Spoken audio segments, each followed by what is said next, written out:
In the year 1800, no one believed America would become a global power, a young country at the edge of the map. No history, no real army, no industry. European aristocrats laughed at it in their salons. 100 years later, it was feeding half the world. Another 100 years later, it had won 2 world wars and written the rules of the global economy. Nobody predicted it. Almost nobody even noticed when it began. And today, there is a place on this planet that people talk about in almost exactly the same way they talked about America in 1800. Too young, too unstable, too poor, too fragmented. But the numbers tell a very different story. And over the next 20 minutes, I'm going to show you not a dream and not propaganda, but mathematics, demography, geology, and the logic of history, a logic that almost never makes the same mistake twice. Welcome to a conversation about why, by the year 2100, the center of the world will shift back to the place where, ironically, it all began. The world as it was, and why the rules are changing. Let's begin with the picture of the world that most people still carry in their heads. The global economy means the United States, China, Europe, maybe India, sometimes Japan. In that picture, Africa exists somewhere on the periphery, as a recipient of humanitarian aid, a source of raw materials, a region defined by problems. That picture describes the year 2024 fairly well. It describes the year 2100 catastrophically badly. Here's why. Every great power in history rose on 3 things at once: people, resources, and timing. People, because an economy is labor, consumption, and innovation.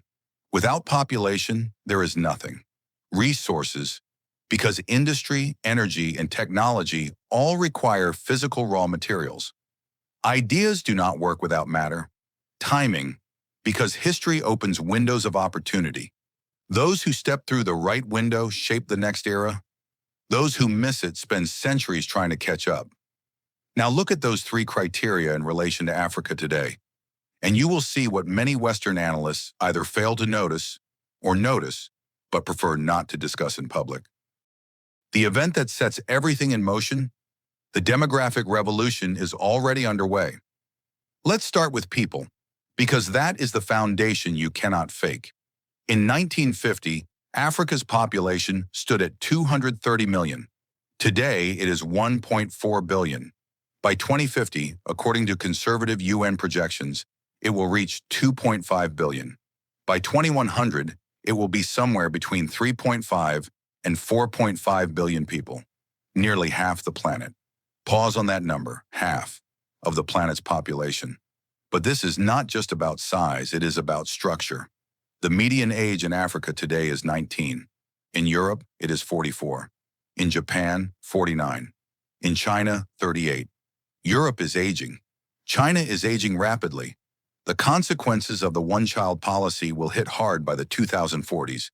Japan is already facing such an acute labor shortage that it is automating everything it can reach.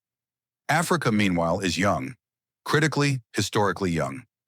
What does that mean in practice? It means labor, a vast, young, low-cost workforce, and, as education improves, a workforce that will become less cheap and more productive. At a time when the rest of the world simply will not have enough workers. It means a consumer market.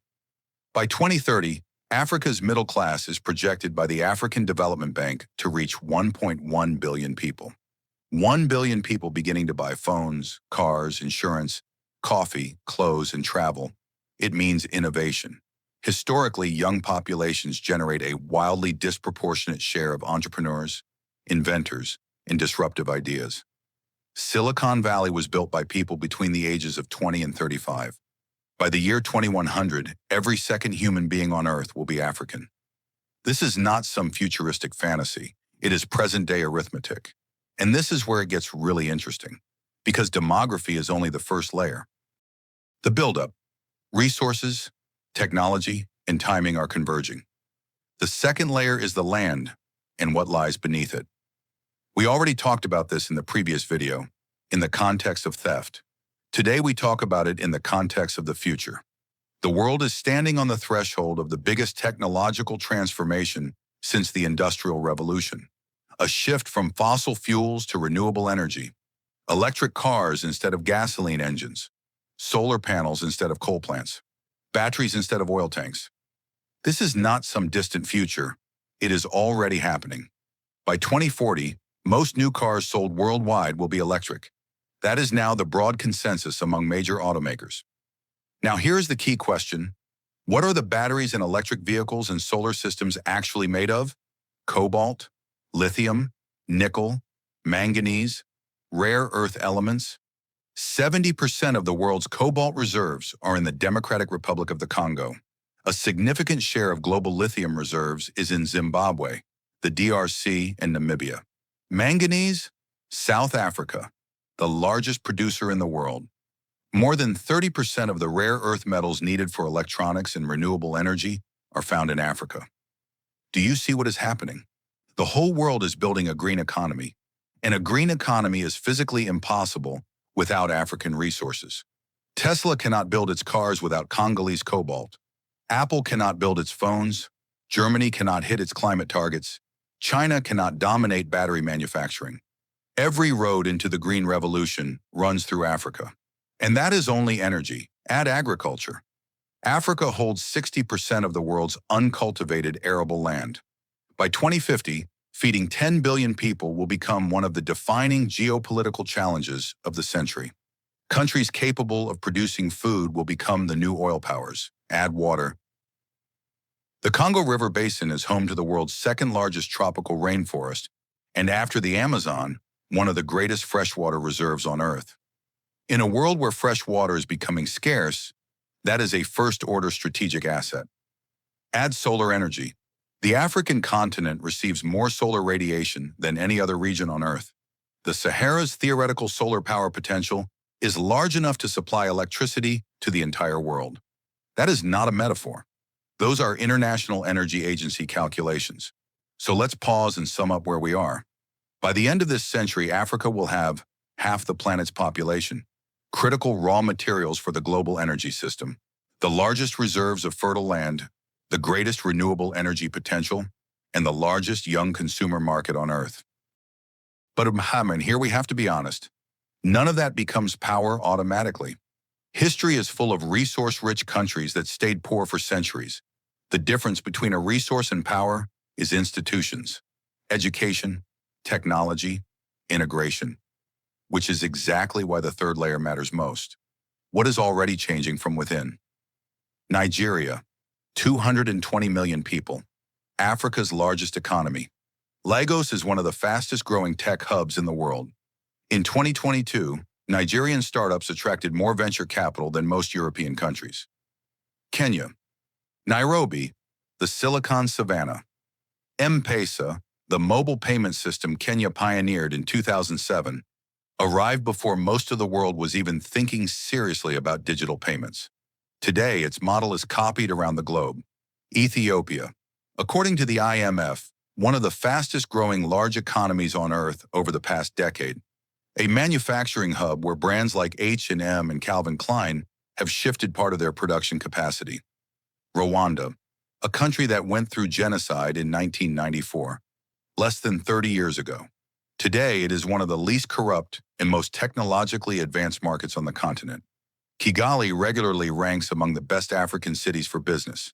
And above all of this, the African Continental Free Trade Area, AFCFTA, launched in 2021, a single market of 1.4 billion people, the largest free trade area in the world by number of participating countries.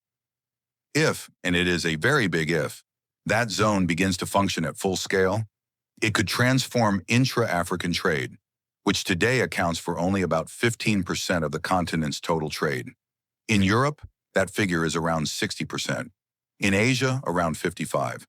That is a fourfold growth potential, simply from trading more with one another. The point of highest tension, the world already knows this, and it is already acting on it. But here is what truly confirms the thesis. Not analysts' words, not UN reports, not academic forecasts, actions, real money, real decisions, a real struggle. Since 2000, China has invested more than $300 billion in Africa. Roads, ports, railways, universities, factories. This is not charity. It is a bet. China is betting that Africa will become one of the most important markets and one of the most important sources of resources in the 21st century. The United States sensed this late. In 2022, Biden hosted the U.S.-Africa Summit and announced a $55 billion investment package. After decades of neglect, a sudden interest. Why? Because Washington finally understood whoever wins Africa will shape the next century. Russia is making military bets. Mali, Niger, Burkina Faso, the Central African Republic. Presence through private military structures, a struggle for influence in places France is retreating from.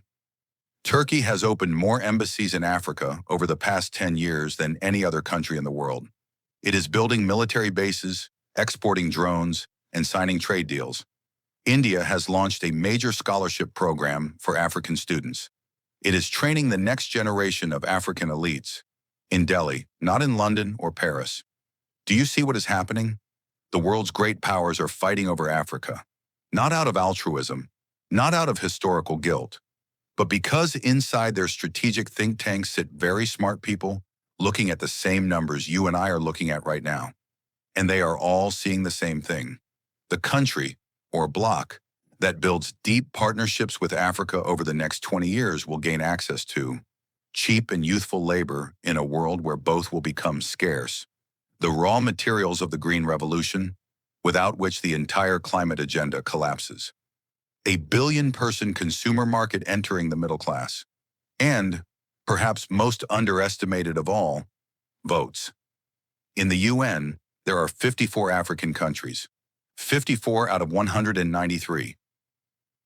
The largest regional voting bloc on Earth. Whoever has them on their side helps shape the international agenda. This is not the future. This is the present. The battle is already underway. And for the first time in modern history, Africa is in a position where others are competing for it, not simply taking from it. The ending. What this means, and the central question. But let's be fully honest until the very end, because this scenario is not a guarantee.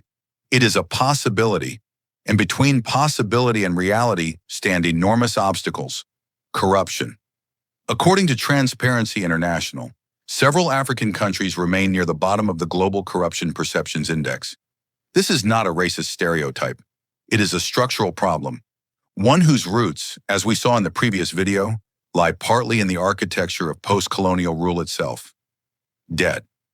The IMF warns that a number of African countries are entering zones of critical debt stress. New loans, from China or from the West, carry the risk of new traps. Climate shock. Ironically, Africa, the region least responsible for climate change, is likely to suffer from it the most. Droughts, floods, and crop losses threaten precisely those countries that are only just beginning to develop. Conflict. The Sahel is burning. Ethiopia has gone through one of the deadliest civil wars of the last decade. Instability is real, and it is serious. All of that is true, but this is true as well. No great power in history ever rose without crises. America went through a civil war and emerged stronger. China went through the Cultural Revolution and the famine of the Great Leap Forward and became the world's second largest economy. South Korea in 1950 was poorer than many African countries are today. History does not move in straight lines upward. It moves in spirals, with collapses, reversals, and sudden accelerations. And here is the final argument, the one that cannot really be argued away. By 2100, the planet will hold between 10 and 11 billion people.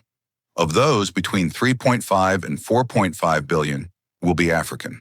The global economy will run on batteries and solar panels. The raw materials for both are in Africa. The world will need food for 10 billion people. The land is in Africa. And the world's young workforce will exist in only one place, Africa. This is not about whether Africa deserves leadership or not. History does not work on merit. This is about mathematics, about geology, about demography, and mathematics does not lie. The only open question is not whether Africa will become a force.